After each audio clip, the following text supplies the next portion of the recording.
The sound of shattering glass was the first crack in the world's polite facade. One moment, Alara Vance was balancing a tray of risotto Milanese, her mind a numb buzz of order numbers and the searing ache in her feet. The next, chaos erupted like a physical blow. Screams tore through the muted symphony, clinking silverware and quiet conversation at Moretti's, the high-end Italian restaurant that paid just enough to keep the lights on in her tiny apartment. 3 men in black ski masks stormed the entrance, brandishing weapons with a practiced, terrifying efficiency. Patrons dove under tables, their expensive jewelry and tailored suits suddenly meaningless. Alara's first instinct wasn't fear, but a cold, clarifying rage. A small boy, separated from his parents, had frozen in the aisle, his face a mask of silent terror. Without thinking, she dropped her tray and knelt, pulling the child into the shelter of her body, her back to the gunman. It was then, as she whispered soothing words to the trembling boy, that she looked up and met his eyes. Across the room, untouched in a corner booth, sat Dante Moretti, the restaurant's enigmatic owner. He wasn't hiding.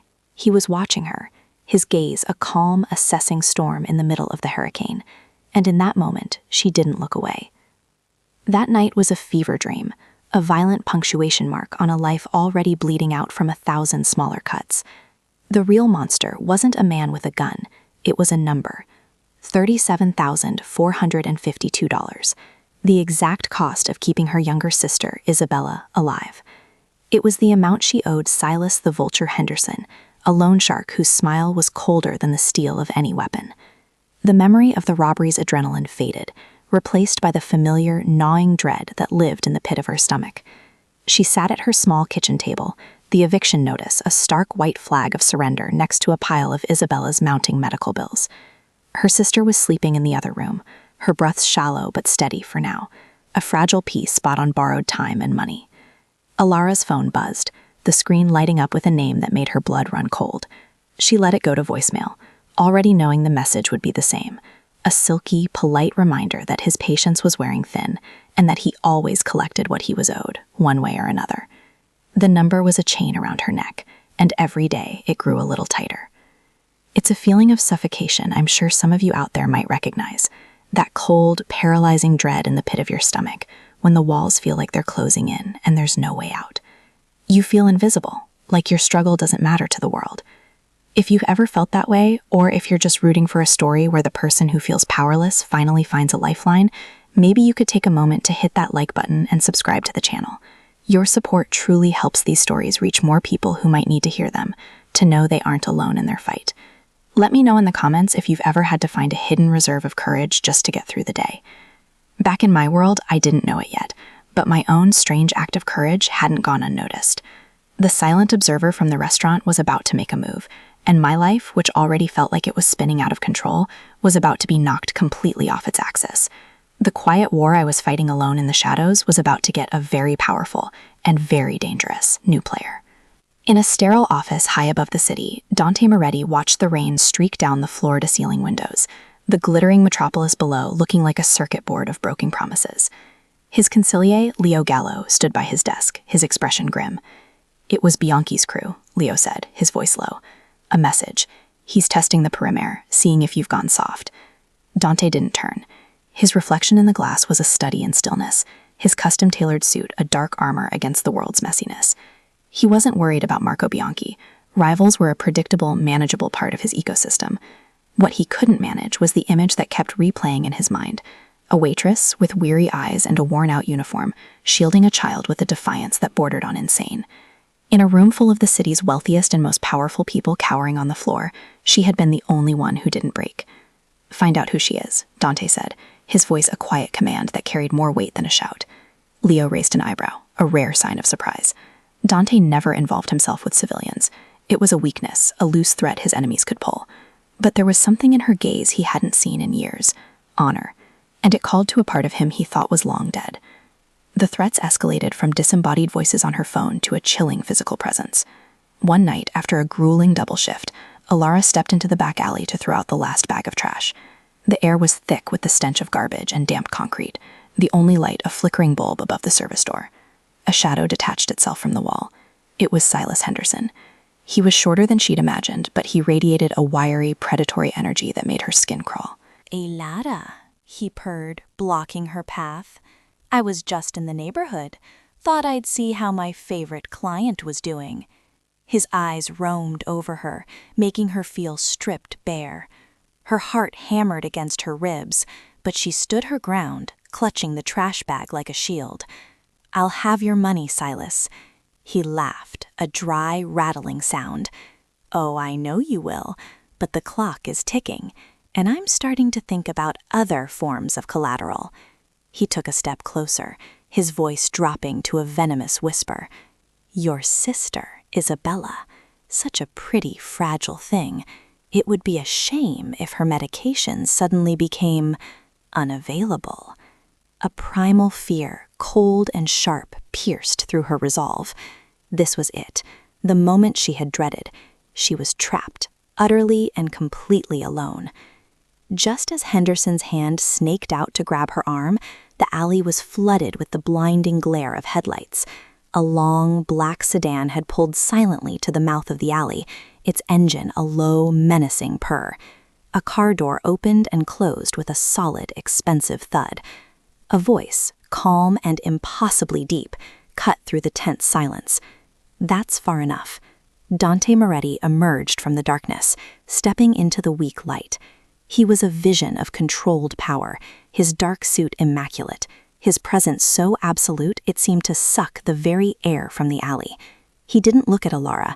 His entire focus was on Henderson, and his gaze was utterly devoid of emotion.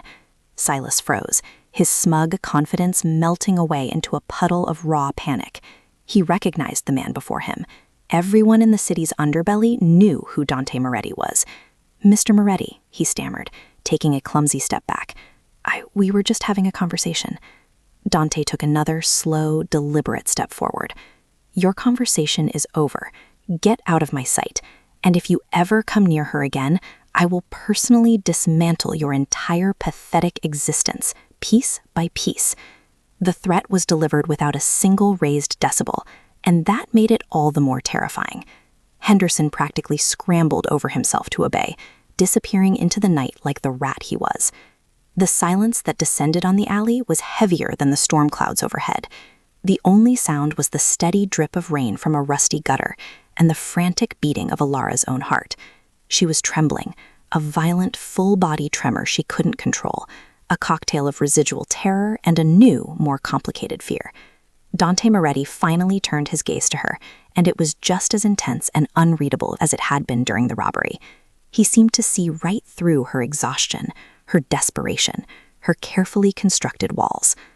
"Alara Vance," he said, his voice softer now, but still carrying that unnerving authority. It wasn't a question. He already knew. He took a small step toward her, and she flinched despite herself. "He won't bother you again," Dante stated, a simple fact. "Your debt to him is gone, as are your sister's medical expenses. I have taken care of them." Alara stared at him, bewildered. "Why?" she managed to whisper, the word getting caught in her throat. He stopped just a few feet from her, his expression unchanging. "Because courage like yours is rare, and I protect rare things. From now on, you are under my protection." The words hung in air, not an offer, but a declaration that changed the entire landscape of her world, leaving her to wonder if she had just been saved or sold into a different kind of cage. The fragile bubble of relief Dante's intervention had created popped almost immediately, leaving behind a residue of cold, hard reality. The very next morning, I was called into the manager's office at Moretti's, the air thick with false regret. Mr. Henderson, a man I'd worked for 3 years, couldn't even meet my eyes as he mumbled something about unfortunate incidents and the comfort of our clientele. I was fired. There was no severance, just my last paycheck and a flimsy excuse that I knew was a lie. I was now a liability, a loose thread connected to the ugliness in the alley. The eviction notice on my kitchen table seemed to mock me, its bold red letters a countdown to homelessness. I spent the next few days in a frantic, hopeless haze, applying for any job I could find, my worn-out resume met with polite rejections or stony silence. The crushing weight of Isabella's medical bills returned, heavier than ever. Dante Moretti had erased one number, but a dozen others remained, swarming in my mind like vultures. I was sinking again, faster this time, and the lifeline he had thrown me felt like a cruel joke, a brief gasp of air before the inevitable drowning. His world re-entered mine not with a bang, but with the silent, imposing presence of a black sedan parked across the street from my apartment building. It was a sentinel of polished steel and tinted glass, radiating a quiet power that felt utterly out of place among the cracked pavement and overflowing dumpsters.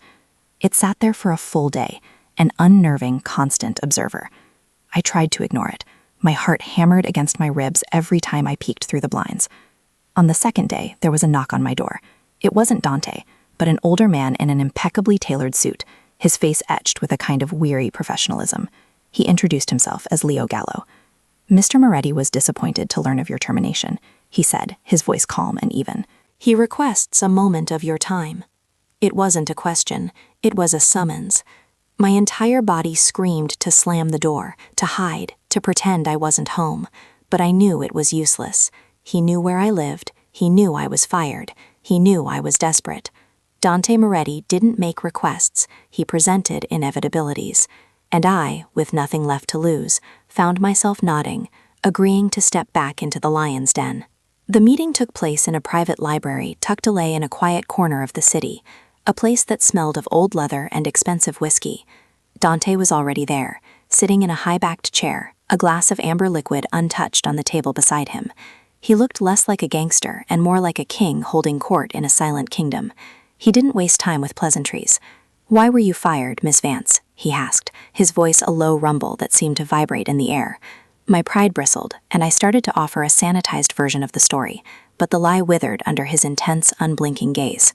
He just waited, his patience a far more effective interrogation tool than any threat. So I told him everything. The years of scrimping and saving, the terror every time Isabella coughed, the shame of begging for extensions on bills, the cold, slimy feel of Silas Henderson's voice over the phone. I laid the whole ugly, desperate truth of my life at his feet, the words tumbling out in a torrent of exhaustion and defeat. I expected to see pity or disgust in his eyes, but instead I saw something else entirely, something far more unsettling. As I spoke, his stillness became a terrifying canvas for a silent, controlled rage. His face remained a mask of cold neutrality, but I saw the muscles in his jaw bunch and release, a tiny rhythmic pulse of contained fury. His knuckles were white where he gripped the arm of his chair, the only outward sign of the storm brewing beneath the surface. When I finished, the silence in the room was absolute, heavy with unspoken violence. He finally looked away from me, his gaze fixed on some distant point beyond the window. "The manager at Moretti's has been relieved of his duties," he stated, his tone flat, as if he were discussing the weather. "Permanently." The word hung in the air, cold and sharp and utterly final. It wasn't a comfort. It was a terrifying glimpse into his world, where justice was not a process, but a swift, brutal verdict delivered from the shadows. He wasn't sorry for my suffering. He was enraged by the injustice of it, and his response wasn't solace, it was eradication.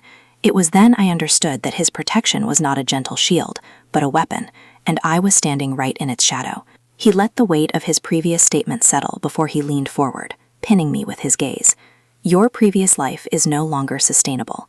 You are a target now, whether you wish to be or not. I need you where I can ensure your safety." Then he laid out his proposal, each word a carefully placed brick in the walls of a new prison. He was offering me a job as the live-in curator for his private art collection at a secluded estate outside the city. The salary he named was obscene, a figure so large it didn't even sound real. It was enough to cover Isabella's medical care for a decade, enough to give her the best doctors, the best treatments, a life free from the constant shadow of financial ruin. In exchange, I would live on his property, work for him, and be entirely at his disposal. "I am not offering you charity, Ms. Vance," he said, his voice cutting through my daze. "I am making an investment. Your courage in that restaurant, your integrity, these are rare commodities. I am purchasing your loyalty. In return for my protection and resources, I will require your absolute compliance. You will go where I say, and you will do as I say. No questions." My blood ran cold. The words tumbled out of me before I could stop them, fueled by a surge of defiant terror. So I just trade one master for another? Go from being Silas Henderson's property to yours? What's the difference, Mr. Moretti? A nicer cage? My voice trembled, but I held his gaze, refusing to be intimidated. All my life I had fought for a sliver of control, a tiny patch of ground that was my own, and he was asking me to sign it all away. I felt the familiar shame rise in my throat, the humiliation of needing help, especially from a man like him, a man whose power was built on violence and fear. "I appreciate what you did in the alley," I said, my voice gaining a bit of strength. "But I am not a thing to be protected or collected. I will not be your pet project. I would rather be evicted and fight this on my own than sell what little I have left of myself for your brand of safety." I stood up, my chair scraping against the polished floor. I was ready to walk out, to choose my familiar misery over his dangerous, gilded world, because at least my misery was my own. He didn't move. He simply watched me, his expression unreadable, letting my defiant words hang in the air until they felt foolish and naive. "You think this is about your debt?" he asked, his voice dangerously soft. "You think this is a choice between your pride and my money?" He paused, letting the silence stretch. Silas Henderson was a pawn, a street-level parasite. The men who robbed my restaurant were professionals, hired by a rival of mine named Marco Bianchi. When I intervened in that alley, I publicly claimed you. I marked you as mine in the eyes of my world. Every word landed like a physical blow, knocking the air from my lungs. Bianchi now knows I have an interest in you. He will not see you as a waitress with debt. He will see you as a weapon to be used against me. You can walk out that door, and you will not be facing eviction notices. You will be facing men who will target your sister, not to scare you, but to break me. Your independence died in that alley, Miss Vance. The only choice you have left is whose protection you will stand under. The floor seemed to tilt beneath my feet. His cold, brutal logic dismantled my defiance piece by piece, leaving me exposed and terrified. This was no longer a matter of pride versus survival. It was a choice between two different kinds of death. On one path was the certainty of what men like Marco Bianchi would do to Isabella to get to him. The image of my sister, so fragile and innocent, caught in the crossfire of a mob war, was a horror my mind could barely conjure. On the other path was Dante Moretti, a man who dealt in death and control, offering a haven that felt more like a prison sentence. I thought of Isabella's labored breathing in her sleep, the trust in her eyes whenever she looked at me, the silent promise I had made to our parents that I would always, always keep her safe. That promise was the only thing that mattered. My independence, my pride, my fear of his world, it was all dust compared to the ferocious, primal need to protect her. I sank back into my chair, the fight draining out of me, replaced by a grim, chilling resolve. I would make a deal with the devil himself if it meant keeping her safe. I finally met his eyes, my own reflection in their dark depths looking like a stranger. "I accept," I whispered, the words tasting like ash and surrender. A flicker of something I couldn't decipher crossed his face before it was gone. I straightened my shoulders, clinging to one last shred of agency. "But there are conditions. This is a job, nothing more.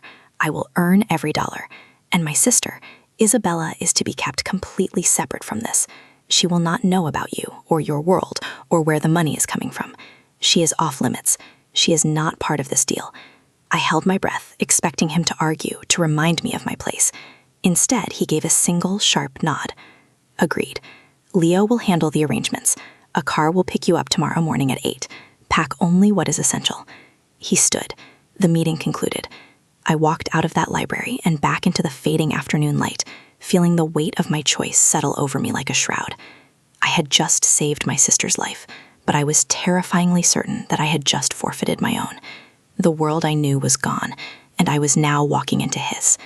The car ride was silent, a journey through a world I didn't belong in. We left the city's grime and desperation behind, climbing into rolling hills where the houses were hidden behind ancient stone walls and iron gates. Dante's estate wasn't a house. It was a fortress of glass and dark wood perched on a cliff overlooking the ocean, a monument to power and isolation. Leo Gallo escorted me inside, his presence a quiet but constant reminder of my new reality. The air inside was cool and still, smelling faintly of lemon oil and old books. A stern-faced housekeeper named Mrs. Gable laid out the rules with chilling precision. I was to remain in my designated wing of the house. Meals would be served at exact times, and I was not to use my old phone. A new one was provided, with only 2 numbers programmed in it, Leo's and Dante's. I was given a wardrobe of new clothes, simple but expensive fabrics that felt alien against my skin. I wasn't a guest. I wasn't an employee. I was an asset being secured, a rare object placed in a very expensive, very secure display case, and the loneliness of it was a physical weight on my chest. My first week was a study in suffocating silence. The estate ran with the quiet efficiency of a hospital, the staff moving like ghosts who never made eye contact. I was the curator of an art collection that needed no curating, a vast museum-quality assembly of paintings and sculptures that seemed to watch me with the same cold detachment as their owner. I spent hours wandering the long, silent galleries, tracing the brushstrokes on canvases worth more than I could earn in 100 lifetimes. It was a beautiful prison, and my supposed job felt like a meaningless charade designed to preserve my pride. I was a bird with clipped wings set down in a gilded cage so large it almost felt like freedom, until I flew too close to the bars. Every morning I would see Dante from a distance, a dark figure in his study, on the phone, his voice a low, indecipherable murmur. He was a phantom in his own home, a constant, powerful presence I could feel but never touch. The obscene amount of money deposited into a new bank account for Isabella's care felt less like a salary and more like the price he had paid for my life. One evening, I found him in the library, a room I was technically supposed to avoid. He was staring into a fireplace, the flames dancing in his dark, unreadable eyes. I couldn't stand the pretense anymore. "This isn't a job, is it?" I asked, my voice louder than I intended in the oppressive quiet. He didn't turn around. "I'm not a curator." "I'm a prisoner you feel responsible for." He finally turned, his expression carved from stone. "A job is an exchange of services for payment. I am paying for your safety. Your service is to stay alive. Do you find the terms unfair?" His voice was cold, laced with an exhaustion that went deeper than lack of sleep. "I find them humiliating," I shot back, my hands clenched at my sides. "I'm not a doll you can put on a shelf to keep safe." A muscle in his jaw twitched. "No," he said, his gaze dropping to my clenched fists. "You are not. A doll would not have looked me in the eye while my restaurant was being torn apart. A doll would have stayed on the floor." The unexpected acknowledgement stole the air from my lungs, leaving me with nothing but the crackling of the fire and the heavy beat of my own heart. The next morning, I found a small, potted gardenia on the windowsill in my room. It wasn't there the night before. There was no note, no explanation. Its white petals were perfect, and its scent filled the sterile room with a fragrance that was sweet and achingly familiar. It was the same flower my mother used to grow in a window box in our old apartment, before we lost everything. I hadn't mentioned it to anyone. I hadn't even thought of it in years. But he must have seen it somewhere in the exhaustive background check he'd run on me, a tiny, forgotten detail from a life that no longer existed. He had seen this small, buried piece of my past and brought it here, into this cold, new reality. The gesture was so quiet, so unnervingly perceptive. It felt more intimate than any conversation we'd ever had. It was a silent message. "I see you. I know who you were." It was also a terrifying one. This man, who kept the world at arm's length, missed nothing. He was a collector of rare things, and I was beginning to understand that he collected details, vulnerabilities, and memories with the same meticulous care as he collected art.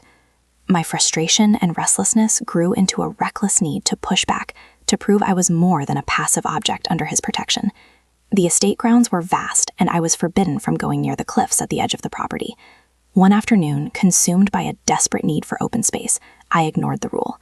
I walked for what felt like miles, the wind from the sea whipping my hair across my face, the salty air a welcome shock to my system.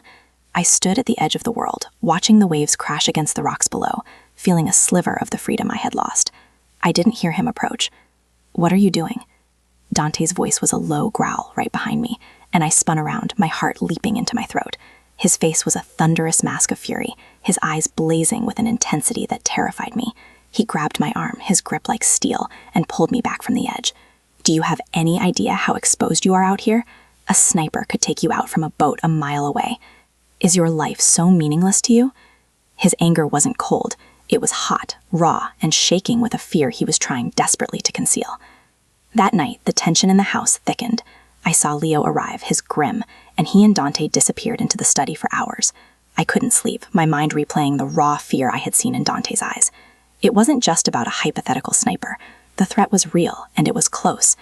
I crept down the hallway, my bare feet silent on the cold marble floor, and stood near the heavy oak doors of the study. Their voices were low, but I could hear the urgency. Bianchi's asking questions, Leo was saying. He's not being subtle. He's putting out feelers, trying to confirm she's here. He knows she's your weakness now, Dante. He's testing the cage.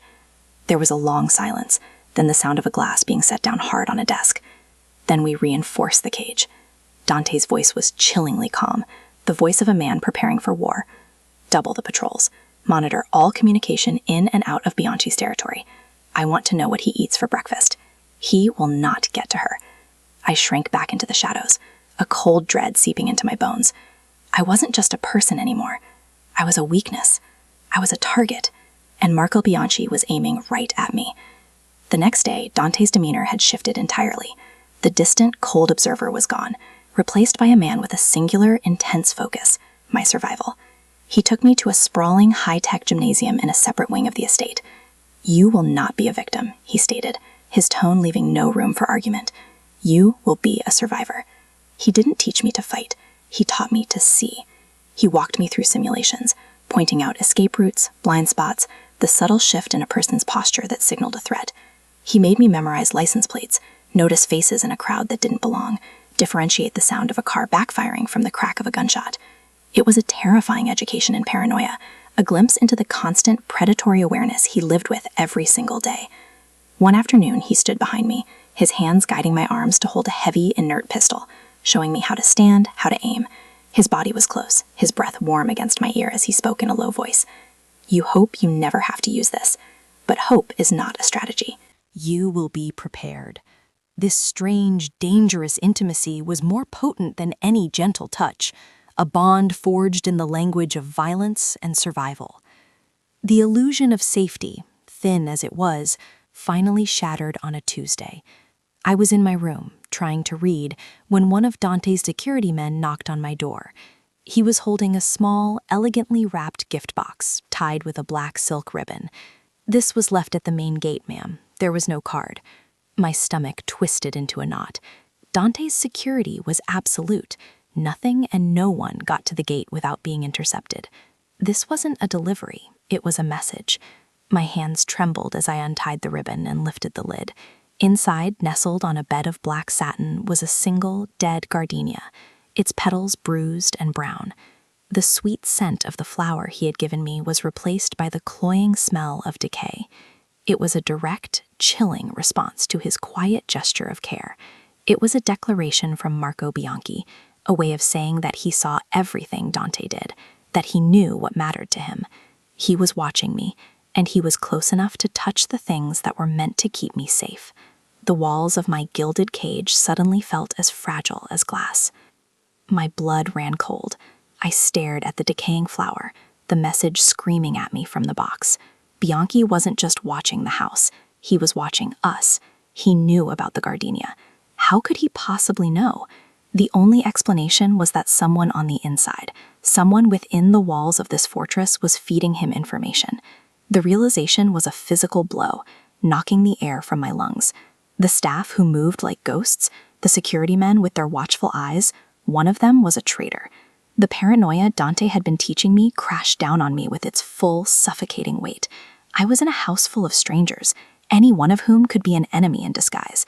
I slammed the box shut and ran, my heart pounding in my ears, searching for Dante. I found him in his study, Leo at his side, both of them staring at a tablet with grim expressions. I didn't have to say a word. I just held out the box. Dante took it, his face unreadable as he looked inside. Then he looked at me, and for the first time, the mask of control slipped, revealing a flash of pure, murderous rage. "Leo," he said, his voice lethally quiet, "find the rat. I want them brought to me. Now." The hunt had begun, and I was the bait. The search for the traitor turned the estate into a pressure cooker of silent suspicion. Every shadow seemed to hold a threat.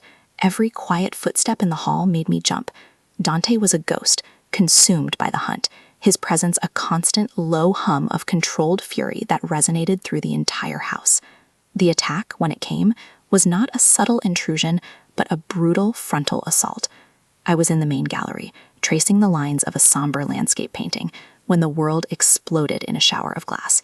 The floor-to-ceiling windows overlooking the ocean shattered inward, the sound a deafening roar, followed by the sharp, terrifying crack of automatic gunfire. Before I could even scream, an arm like a steel band wrapped around my waist, pulling me down and behind a massive marble pedestal. It was Dante. He had moved with impossible speed, his body a solid shield over mine as bullets ripped through the priceless art on the walls. He didn't say a word, just pressed my face into his chest, one hand tangled in my hair, the other holding a pistol that had appeared from nowhere. In that moment, surrounded by chaos and destruction, the only solid thing in the universe was the steady, powerful beat of his heart against my ear. He didn't hesitate, didn't wait for the gunfire to subside. With his arms still locked around me, he propelled us backward, using the overturned furniture and shattered sculptures as cover. The air was thick with the smell of cordite and the dust of pulverized plaster. His movements were fluid and economical, a deadly dance he had clearly rehearsed 1,000 times in his mind. He kicked open a service door I never knew existed, pulling me into a narrow, dark corridor. Behind us, I could hear the shouts of his men, a disciplined response to the invasion, but the immediate threat was still overwhelming. We ran, my bare feet slapping against the cold concrete, his grip the only thing keeping me upright. He shoved me through another door and into what felt like a small, steel-walled room, slamming it shut behind us and throwing a series of heavy bolts. The sounds of the battle were instantly muffled, replaced by the deafening silence and the sound of our own ragged breaths echoing in the total darkness. We were trapped together in the heart of his fortress, a tiny, secure box in the middle of a war I had brought to his doorstep. For a long time, we just stood there in the pitch black, listening to the muted sounds of the fight outside. I could feel the heat radiating from his body, the tension coiled in his muscles. I was trembling, the adrenaline starting to give way to a deep, bone-rattling fear. "This is a panic room," he finally said, his voice a low, rough rasp in the darkness, devoid of his usual cold composure. He sounded strained. "They won't find us here." He moved slightly, and I heard the faint click of a switch. A single, low-wattage emergency light flickered on, casting long, distorted shadows across the small space. His face was grim, his jaw set like granite, but it was his eyes that held me captive. The cold control was gone, replaced by a raw, haunted look I had never seen before.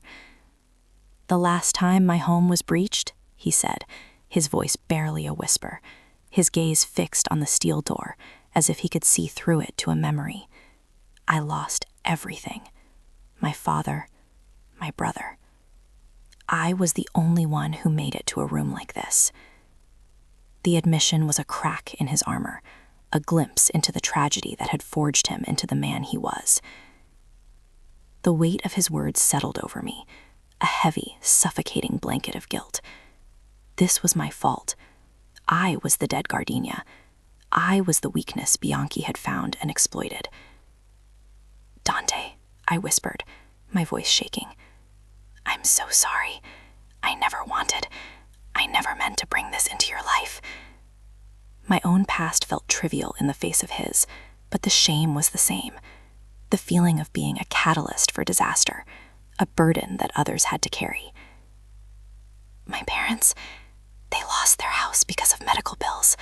I watched them shrink, day by day, under the weight of it. I swore I would never be a burden to anyone. And now, look what I've done." Tears I hadn't even realized were forming began to stream down my face, hot and silent. I had traded one monster for another, and in doing so, I had invited the second one to destroy the only person who had ever tried to save me. I was the loose thread he had warned Leo about, and now the entire tapestry of his carefully controlled world was unraveling because of me. I had become the very thing I feared most, a liability. He turned his head slowly, his dark eyes finding mine in the dim light. The haunted look was still there, but it was softened by something else, something I couldn't name. He reached out, his hand hesitating for a fraction of a second, before his thumb came up to gently brush away a tear from my cheek. His touch was surprisingly soft, a stark contrast to the violence he was capable of, the violence that was unfolding just outside our sanctuary. "This is not your fault, Ilara," he said, his voice low and firm, a command for me to believe him. "This is my world. These are my enemies. You did not invite them in. You were dragged in by me. The moment I claimed you in that alley, I painted a target on your back. This war was coming, with or without you. You just gave them a new front to attack. He didn't move his hand, his thumb tracing a slow, soothing line along my jaw. The small, simple gesture was a lifeline in the suffocating darkness, a quiet anchor in the storm. The space between us shrank, charged with an unspoken energy that had nothing to do with fear, and everything to do with the man standing inches away from me. His gaze intensified, dropping from my eyes to my lips and then back again. The air in the small room grew thick, heavy with everything that had passed between us. The robbery, the alley, the gardenia, the shared fear. This was the midpoint, the place from which there was no return. "They think you are my weakness," he murmured, his voice a low vibration that I felt more than heard. He leaned in closer, his forehead resting against mine, his breath warm on my skin. "They are wrong."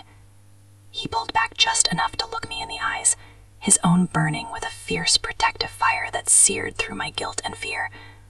"You are not my weakness, Alara. You are my reason. They took my family from me once, in a house just like this one. They left me with nothing but revenge to keep me warm. I will burn Marco Bianchi's entire world to ash before I let him lay a hand on you. Do you understand me?" It wasn't a question. It was a vow, a sworn oath sealed in the confines of a steel box while a war raged outside, and it bound me to him more completely than any contract or threat ever could.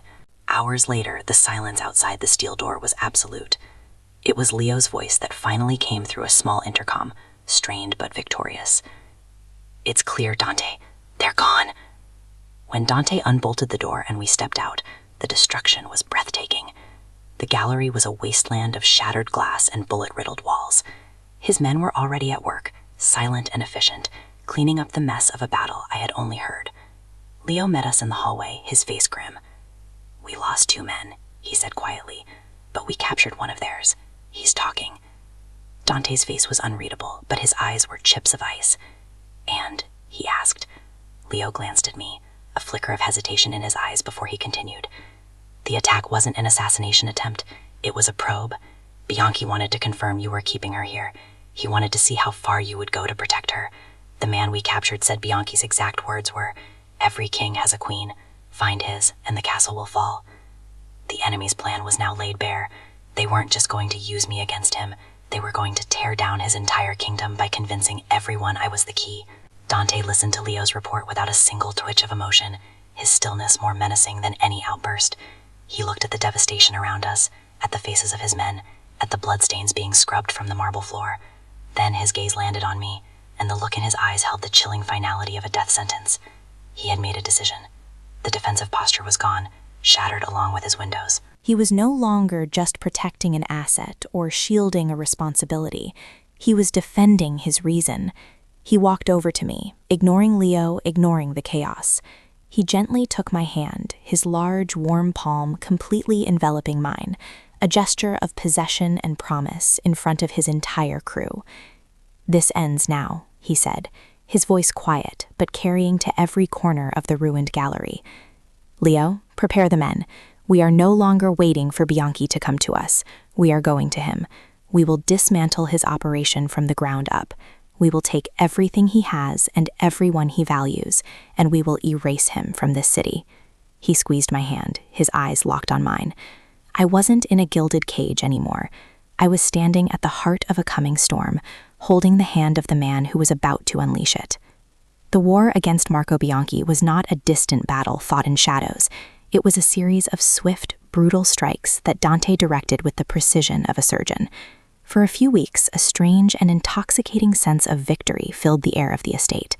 I found myself working alongside Leo, no longer a protected piece of art, but an active participant, my mind for details proving useful in organizing the streams of intelligence.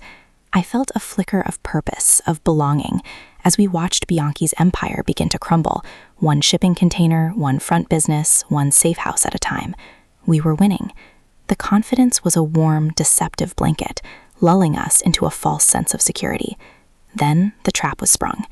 An operation that was supposed to be a final, crippling blow to Bianchi's network turned into a massacre. It was an ambush, perfectly executed and devastatingly effective. The news came not as a report, but as a wave of grief that washed over the estate, cold and suffocating. Dante's forces had been decimated, and Leo, who had led the charge, was caught in the worst of it, his condition critical as his men dragged his bleeding body from the wreckage. The atmosphere in the house shifted from a war room to a morgue. I found Dante in his study, standing before the large window overlooking the stormy sea, his back to me. He wasn't enraged or shouting orders. He was terrifyingly still, a statue carved from grief and fury. On his desk lay the preliminary report, a stark list of the dead and the dying. Leo was in the estate's infirmary, a state-of-the-art medical wing I never knew existed, with 2 doctors working frantically to keep him alive. The prognosis was grim. For the first time, I saw a genuine crack in Dante's impenetrable armor, a flicker of raw, personal pain. He turned to me, his eyes hollowed out. "The intel was perfect," he said, his voice a rough, broken whisper. "They knew our exact approach vector, the number of men, the type of hardware we were carrying. They were waiting for us." His gaze sharpened, turning from grief to a cold, lethal certainty.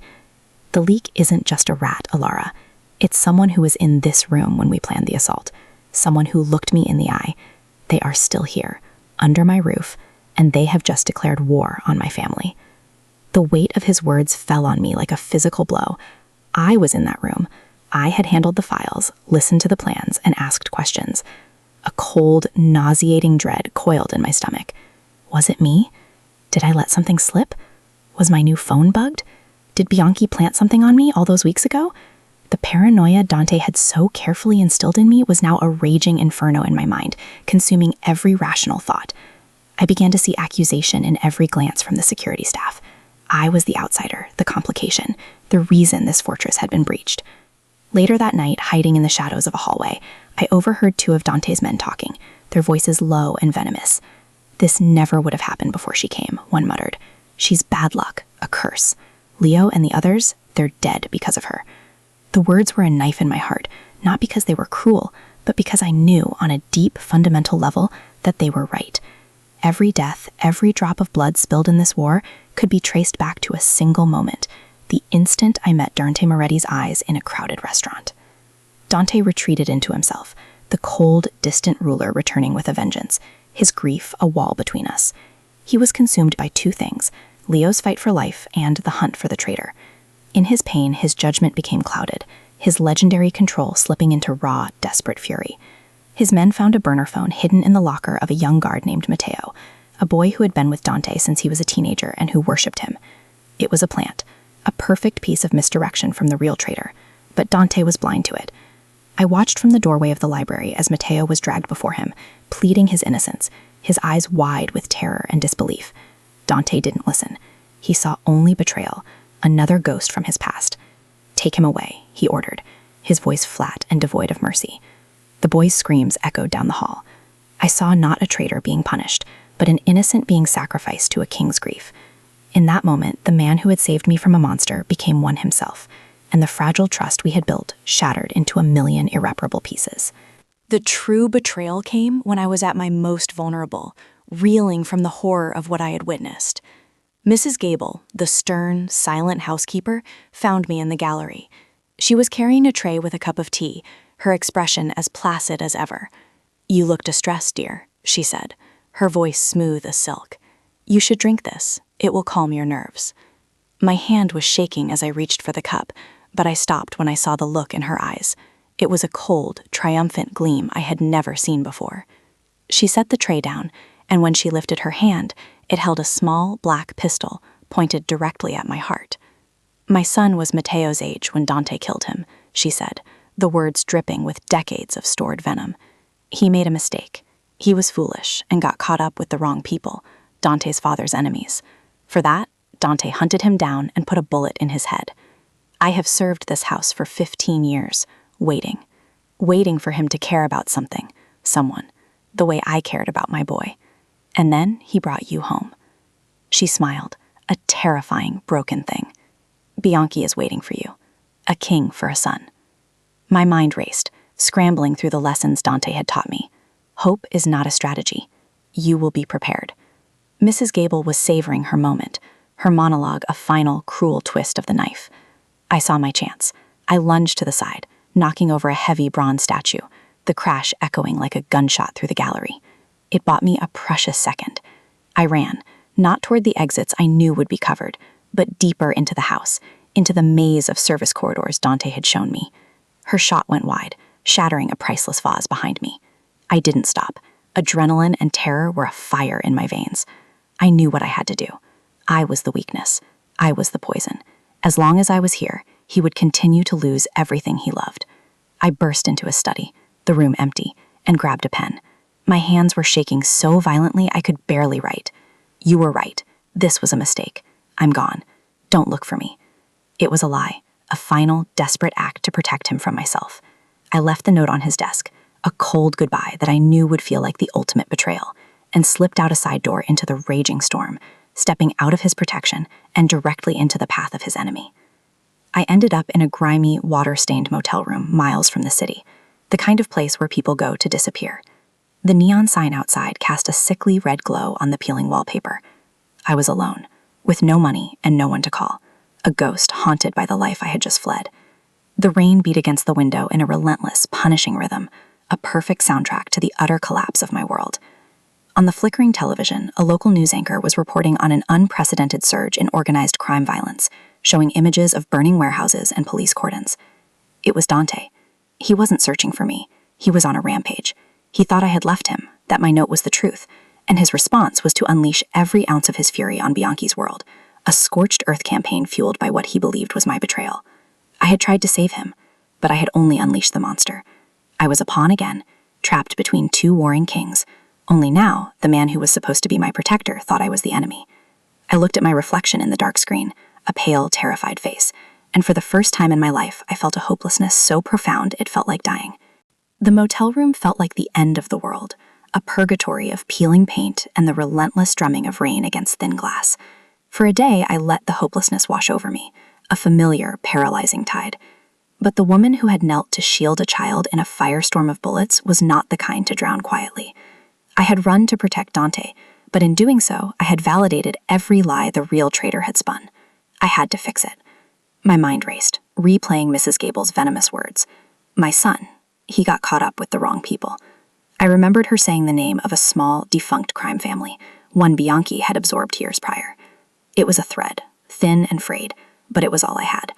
I needed to find proof of her connection to Bianchi, something tangible that would exonerate Matteo and expose her.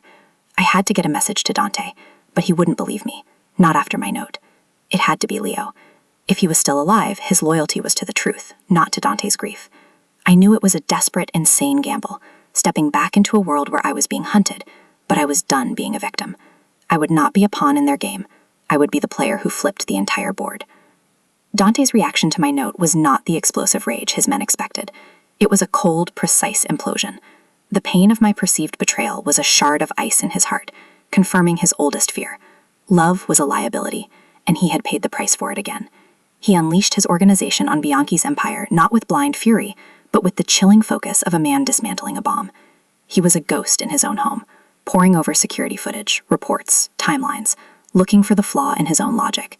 The image of Matteo's terrified face haunted him, a dissonant note in the symphony of his certainty. He pushed it away, but it lingered. And then he stopped. This wasn't strategy, it was grief masquerading as vengeance.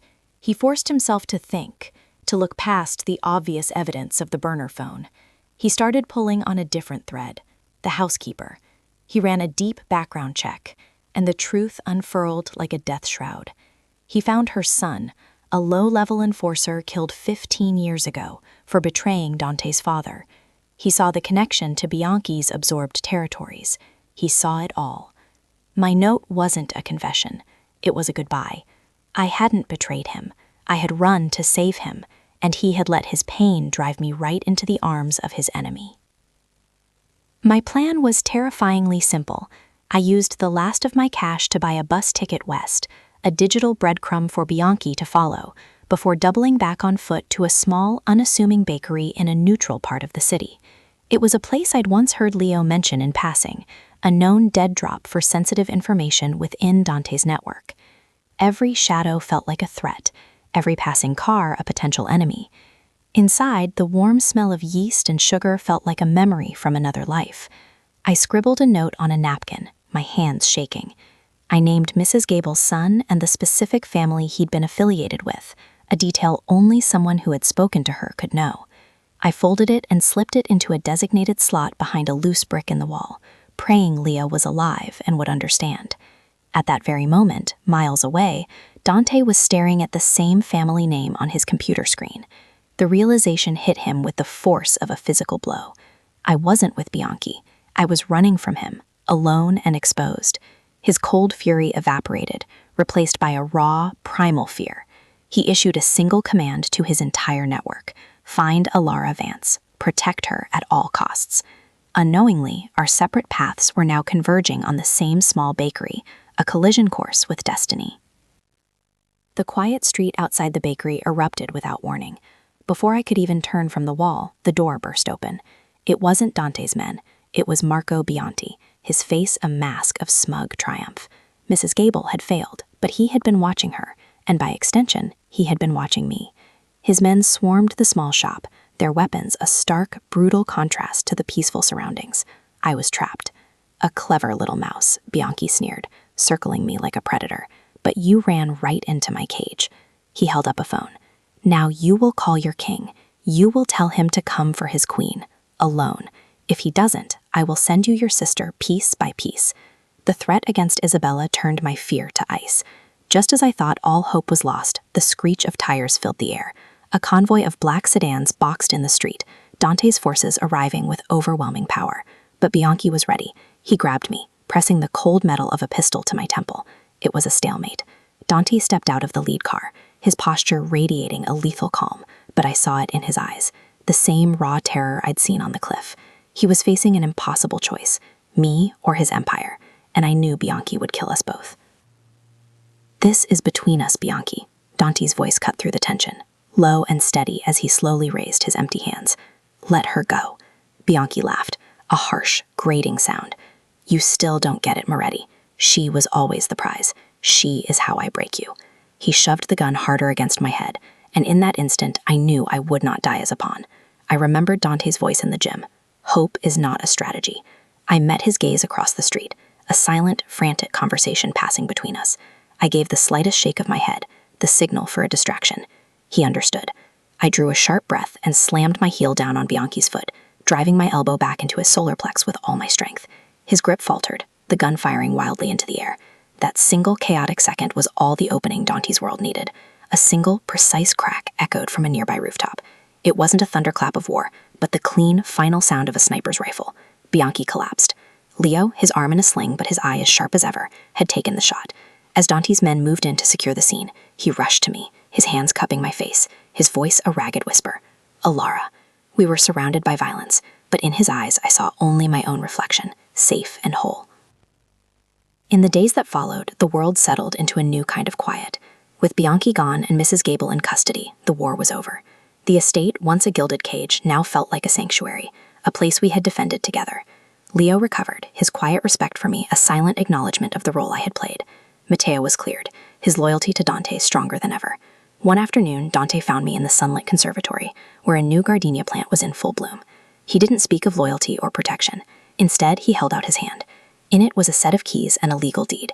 It was for a beautiful apartment downtown and a trust fund that would cover Isabella's medical care for the rest of her life. You're free, Alarf, he said, his voice filled with a quiet, heartbreaking sincerity. No strings, no debts. You can walk away from all of this and be safe. The choice is yours.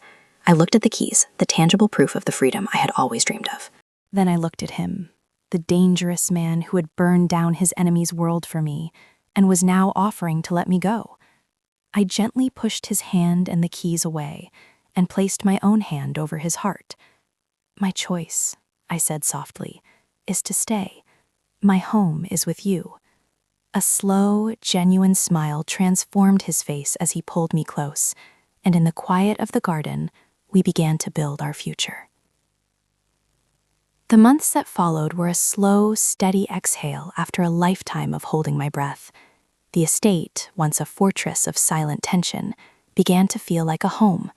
The shattered glass of the gallery was replaced, and instead of the cold, imposing masterpieces Dante had inherited, we filled the walls with vibrant modern art we chose together, each piece a splash of new life on old stone. The war with Bianchi's organization was over, but the dismantling of his empire was a meticulous, ongoing process. I found myself sitting beside Dante and a fully recovered Leo in the study, not as a protected ward, but as a partner. My eye for detail, once used to track dwindling medical supplies, was now used to spot inconsistencies in financial reports and identify weaknesses in their new legitimate business fronts. Leo, who once viewed me as a liability, now sought my opinion, a gruff nod of respect passing between us that was more meaningful than any apology. The ghosts of violence were still there, in the quiet professionalism of the security team and the reinforced windows overlooking the sea, but they were no longer a threat. They were just scars, a reminder of the battle we had fought and won together. Our life found a new rhythm, one defined not by threats and fear, but by small, quiet moments of peace. We would walk along the cliffs where he had once yelled at me in terror, his hand now held loosely in mine, the open air a promise of freedom instead of a vulnerability. He filled the conservatory with gardenias, their sweet fragrance a constant living reminder of the first silent kindness he had ever shown me.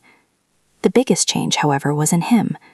The cold, impenetrable mask he wore for the world would melt away when we were alone, replaced by a quiet warmth, a dry wit, and a smile that felt like the sun breaking through storm clouds. He was gentle and surprisingly patient with Isabella, who was now thriving, her laughter echoing through halls that had only ever known silence.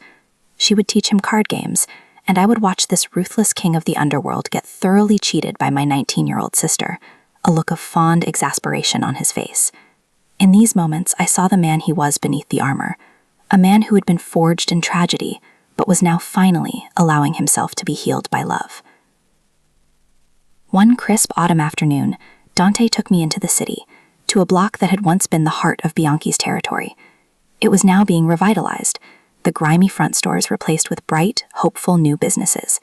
He stopped in front of a small corner shop with large, sunlit windows, its interior a blank canvas of fresh plaster and polished wood floors. He placed a set of keys and a legal deed into my hand. The name on the deed was mine. "It's a bakery," he said, his voice soft, his eyes searching mine for a reaction. "It's yours. No strings, Alara. I don't want to be the man who keeps you safe in a cage. I want to be the man who stands beside you while you build your own world." The tears that filled my eyes weren't of sadness or fear, but of a profound, overwhelming gratitude. This wasn't a gift. It was a statement. He saw me not as something to be protected, but as someone with dreams of her own. He wasn't just giving me a building. He was giving me back a part of myself I thought I had lost forever. The part that dared to believe in a future I could shape with my own two hands. The grand opening of the gardenia, as I named it, was chaotic and beautiful. The air was thick with the scent of fresh bread and cinnamon, a warm, comforting cloud that pushed out all the cold memories of the past. Isabella, her cheeks flushed with health, was managing the counter, effortlessly charming every customer. Leo stood awkwardly in a corner, pretending to hate the sugary pastries while sneaking his third one. And Dante. Dante stood near the back, leaning against the doorframe, his suit jacket off and his tie loosened. He wasn't the feared crime boss. He was just a man watching the woman he loved live out her dream, a look of quiet, fierce pride in his eyes. I caught his gaze from across the bustling room, and in that silent exchange, the entire journey clicked into place. From the terrified waitress meeting a dangerous man's eyes amidst shattering glass, to this. This was our victory. This was our peace. A family forged in fire, a second chance built on loyalty, and a love that had proven strong enough to build a sanctuary in a broken world. And for everyone who has followed our story, thank you for believing that even in the darkest of alleys, a little bit of light can change everything.